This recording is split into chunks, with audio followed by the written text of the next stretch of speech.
মুসা আলাইহিস সালাম ফেরাউনের সামনে যেয়ে দাঁড়ালেন। ফেরাউনের জাদুকররা বিশাল বড় বড় বাঘ বানালো, সিংহ বানালো, সাপ বানালো।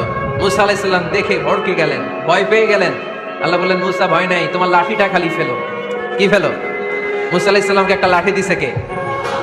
লাঠি ফেলার সাথে সাথে মুহূর্তের মধ্যে হাইয়াতান তাসআ, বিশাল এক অজগর সাপ।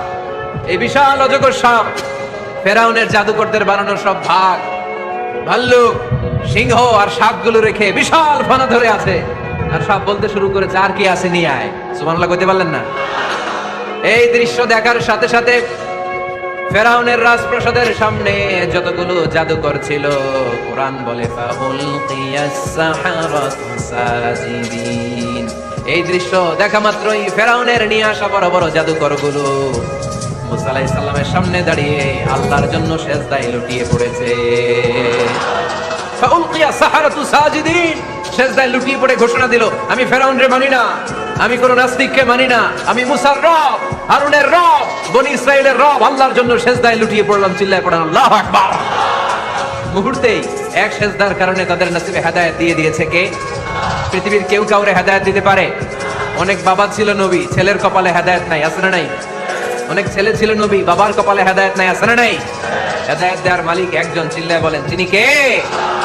একটা সিজদা, একটা সিজদা, একটা সিজদার আদেশকে অমান্য করার কারণে ইবলিস জাহান্নামীদের সর্দার। চিল্লায় বলেন ঠিক কিনা? ওয়াইদ কুলনা লিল মালাইকাতি ইসজুদু লিআদম ফাসাজাদু ইল্লা ইবলিস আবা ওয়াস্তাকবারা ওয়া কানা মিনাল কাফিরিন। আল্লাহ বললেন, ও ফেরেশতাকুল সবাই আমার আদেশ মোতাবেক আদমকে সিজদা করো। সবাই সিজদা করলো, একজন ছাড়া, সে কে? আরো জোরে বলেন কি নাম? আবা, অস্বীকার করলো, ওয়াস্তাকবারা, অহংকার দেখালো, ওয়া কানা মিনাল কাফিরিন, কাফিরদের অন্তর্ভুক্ত হলো, জাহান্নামীদের সর্দার হলো। কয়টা সিজদার আদেশ? আওয়াজ করে বলেন, কয়টা সিজদার আদেশ অমান্য করছে? সিজদা কয়টা দেয় নাই? আপনি দেন নাই কয়টা? হ্যাঁ, আমরা দেই নাই কয়টা? এক সিজদা না দিয়া জাহান্নামীদের লিডার।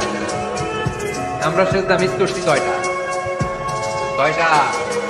মুসলমান সিজদায় লুটিয়ে পড়তে হবে একজনের খুশির জন্য, তিনি কে? তাহলে কোরআনকে যে প্রশ্ন করেছি, কোরআন সব উত্তর দিয়ে ফেললো। কোরআন আমাদেরকে জানিয়ে দিল, তোমরা সবাই আল্লাহর নৈকট্যপ্রাপ্ত বান্দা হতে চাও, আল্লাহর কাছের বান্দা হতে চাও, তাহলে ওয়াসজুদ, কি করো? সবাই বলে নাই, আওয়াজ করে বুঝলো, বলো মুসলমান, ওয়াসজুদ মানে কি? সিজদা করো। সিজদা করলেই আল্লাহর কাছে যাও।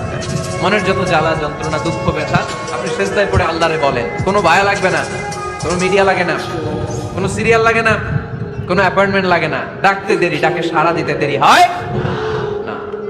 তাহলে কোরআনের আলোকে আজকে আমরা জেনে গেলাম, আল্লাহর কাছে যেতে হলে সিজদায় লুটিয়ে পড়তে হয়।